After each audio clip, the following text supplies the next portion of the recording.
seorang pria di jalan besar. Namun dia tidak akan pernah menyangka, di dalam keranjang gadis itu, terdapat cinta pertamanya yang dicari selama 8 tahun. Ternyata 8 tahun yang lalu, wanita itu mengalami kesulitan saat melahirkan. Sementara pria itu dipaksa oleh ibunya untuk menikahi wanita lain. Nyonya kaya mengancam anaknya untuk menikahi putri kaya, atau dia akan diusir dari keluarga. Ayahnya juga menyatakan bahwa asalkan anaknya setuju untuk menikah, dia akan mengurus wanita dan anak itu. Pria itu terpaksa setuju dengan kesedihan kepada orang tuanya. Tanpa disadari, keputusannya akan menjatuhkan wanita yang dicintainya ke jurang. Hanya karena ayahnya tidak memenuhi janji untuk menjamin kesejahteraan mereka bertiga. Wanita yang tidak memiliki apa-apa harus pergi ke jalan setiap hari untuk mencari pria. Dan pencarian ini berlangsung selama 8 tahun.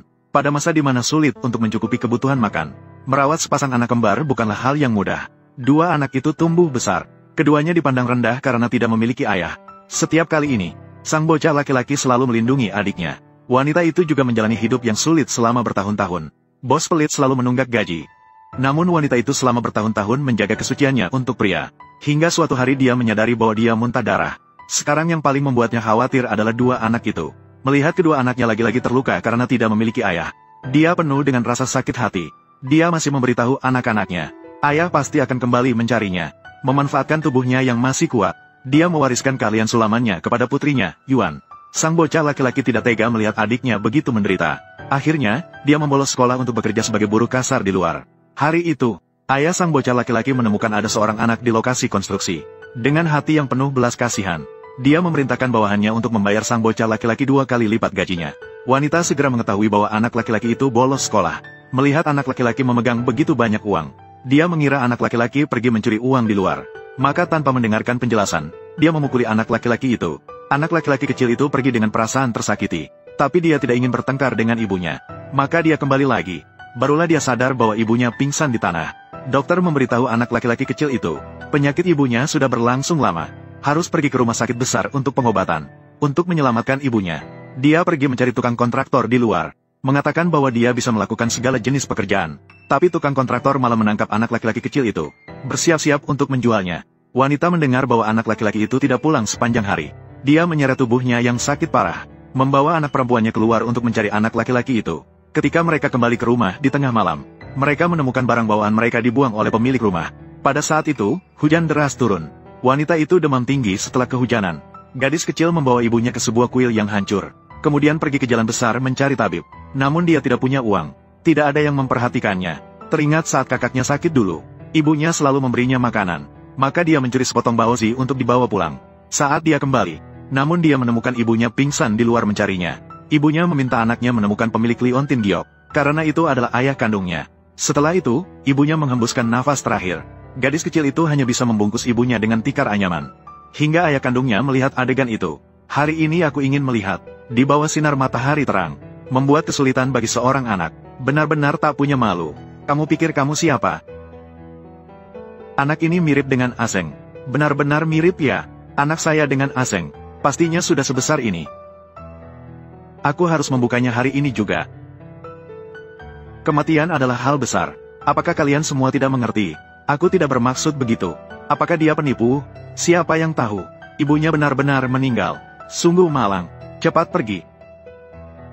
Pria memberikan sejumlah uang pada gadis kecil, dan mengirim orang untuk membantu menguburkan wanita itu bersama-sama. Namun gadis kecil ingin membalas budi. Terima kasih, Paman. Ibu mengajari saya, mengambil barang orang lain.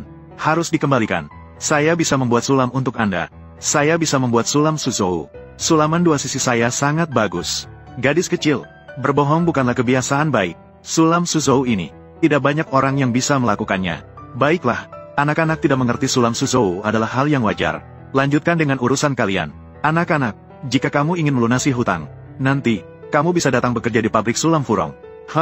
Kemudian pria dengan susah payah mencari tahu tempat tinggal wanita. Tapi mendengar dari tuan rumah, wanita itu sudah pergi dengan pria lain.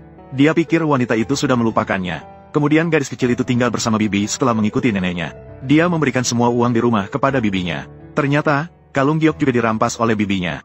Gadis kecil itu bekerja keras setiap hari. 10 tahun berlalu dengan cepat. Gadis kecil itu telah dewasa. Ternyata bibinya ingin menjualnya karena masih memiliki hutang judi. Nenek mendengar berita ini secara diam-diam di luar pintu. Takut mereka akan memanfaatkan cucunya. Maka dia pergi sendirian ke dalam rumah dan menggantung diri. Sejak saat itu, gadis itu menjadi yatim piatu. Setelah pemakaman nenek, Paman memberikan kalung giok itu kembali padanya. Biarkan dia pergi semakin jauh. Dia teringat orang baik yang dulu memintanya datang ke pabrik Furong. Maka dia datang ke sini untuk melamar pekerjaan. Untuk mengenang neneknya. Dia mengubah nama keluarga menjadi milik neneknya. Dan pria itu juga mengetahui berita tentang wanita itu. Menangis terseduh-seduh. Dia bersumpah akan menemukan kedua anak itu. Gadis itu dengan kalian menjahit yang luar biasa. Mendapat pengakuan dari nyonya. Tinggal di sana. Namun adik tiri yang berbeda ibu itu cemburu akan keahliannya. Selalu membuatnya kesulitan di setiap kesempatan. Bahkan dengan sengaja mengirimnya untuk melayani putra keluarga baik. Siapa sangka malah bertemu dengan saudara laki-lakinya karena kecelakaan. Namun pada saat itu keduanya tidak saling mengenal. Namun keahlian menjahit gadis itu juga mendapat pengakuan dari kakaknya. Hal ini membuat wanita licik itu semakin cemburu. Kemudian dia melihat hasil menjahit wanita licik itu. Berani bertanya, karya ini, dari guru mana itu berasal? Oh ini, jahitan kasar, pola kaku, jahitan juga tidak rapi. Inilah hasil terbaik dari pabrik menjahit kalian. Karya terbaik. Baiklah, kali ini cara penilaian kami di keluarga Bai juga sangat sederhana. Siapa yang bisa mendapatkan dukungan Nyonya Zhang secara alami, juga bisa mendapatkan dukungan dari keluarga Bai kami. Tetapi Nyonya Zhang sudah tidak peduli dengan pabrik sulaman selama belasan tahun. Tidak peduli dengan urusan pabrik sulaman. Itu adalah masalah yang harus kalian pertimbangkan. Sekarang adalah masalah yang perlu dipertimbangkan. Pelayananmu hari ini sangat baik. Berharap lain kali bisa bertemu denganmu lagi. Pegang dia untukku. Biarkan aku pergi. Kamu cukup pandai berpura-pura. Melihat kita semua dimarahi. Kamu sangat puas, bukan? Hari ini aku akan menggores wajahmu. Aku melihat sulaman bunga di wajahmu. Apakah juga cantik? Jangan. Apa yang sedang kamu lakukan? Mengapa Anda datang ke bengkel hari ini? Mendengar. Baru saja manajer Bai datang ke bengkel untuk kunjungan. Saya datang untuk melihat. Apa yang sedang kamu lakukan? Belum melepaskan orang itu. Ayah, jangan marah. Kunjungan seharusnya berjalan lancar. Ini yang baru. Harus membawa manajer Bai ke bengkel. Tidak tahu apa yang dibicarakan dengan manajer Bai. Di sini, manajer Bai ingin kita mendapatkan dukungan Nyonya Zhang. Baru bersedia bermitra dengan kita. Saya pikir dia mungkin melakukannya. Dia dikirim oleh pabrik bordir lain. Ada hal seperti itu. Aku selalu mengingatnya di dalam hatiku. Benar-benar bukan aku. Saya datang ke pabrik bordir karena Anda. Karena aku. 10 tahun lalu Anda membantu saya. Bahkan setelah saya dewasa, bisa bekerja di pabrik bordir Furong. Budi baik ini, aku selalu mengingatnya di hatiku. Jadi saya tidak mungkin melakukan sesuatu yang merugikan pabrik bordir. Sebelumnya saya hanya merasa bahwa Anda memiliki niat jahat. Tidak terduga sekarang masih ingin menjalin hubungan. Ayahku tidak akan tertipu olehmu. Berbicara manis untuk menipu. Kejadian 10 tahun lalu. Saya memang tidak bisa mengingatnya dengan jelas. Tetapi hari ini karena Anda sendiri malah menyulitkan pabrik bordir kami. Itu adalah kenyataan. Maka Anda akan didenda 1 bulan gaji. Bukan begitu? Melakukan bordir. Yang penting adalah, hati harus bersih, jujur dan bersih. Jangan selalu berpikir untuk mendapatkan keuntungan. Menjalani hidup dengan jujur adalah jalan yang benar. Dan juga, Bos Bai mengusulkan untuk dukungan dari Nyonya Zhang. Pasti bukan tanpa alasan. Lomba bordir Suzhou 1 bulan lagi. Nyonya Zhang harus memilih seorang murid pintu tertutup. Kalian semua memiliki kesempatan. Berbahagialah. Kali ini, kamu harus memanfaatkannya dengan baik. Ayah, tenanglah. Gelar juara pasti milikku. Tidak sia-sia menjadi putriku. Ayo, kamu periksa. Di pabrik sulam Furong. Guru Wofu. Aku ingin tahu semua informasinya. Baik, Tuan Muda. Ini di mana? Ini rumah keluarga Bai. Aku bertemu denganmu di kapal. Menyelamatkanmu. Di kapal. Bagaimana aku bisa di kapal? Aku siapa? Mengapa aku tidak bisa? Aku tidak bisa mengingat lagi. Saat aku menyelamatkanmu, kepalamu penuh dengan darah. Dokter bilang, ada bekuan darah di otakmu. Kemungkinan akan kehilangan ingatan. Kehilangan ingatan. Aku hanya ingat, namaku. Ini adalah Yao. Ibuku.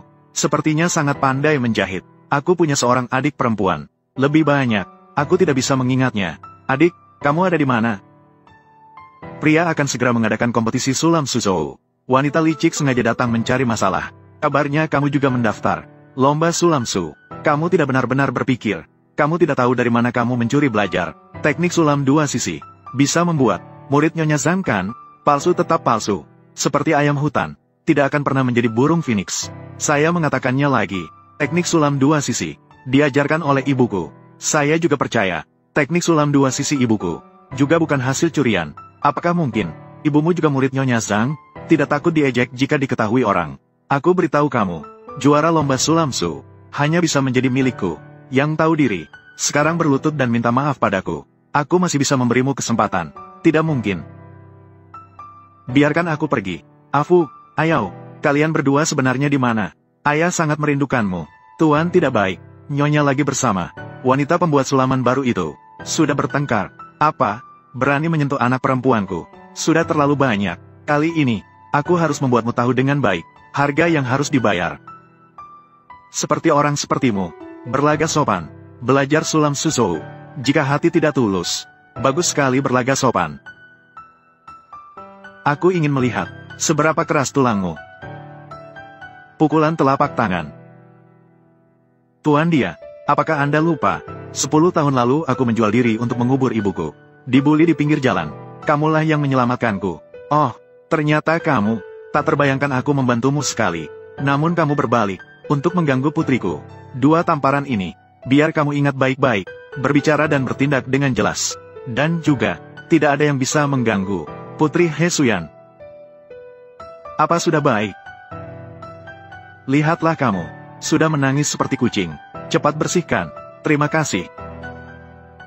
Aku mendengar tentang kejadian hari ini. Saya minta maaf atas nama Anle. Dia dimanjakan oleh saya dan ayahnya.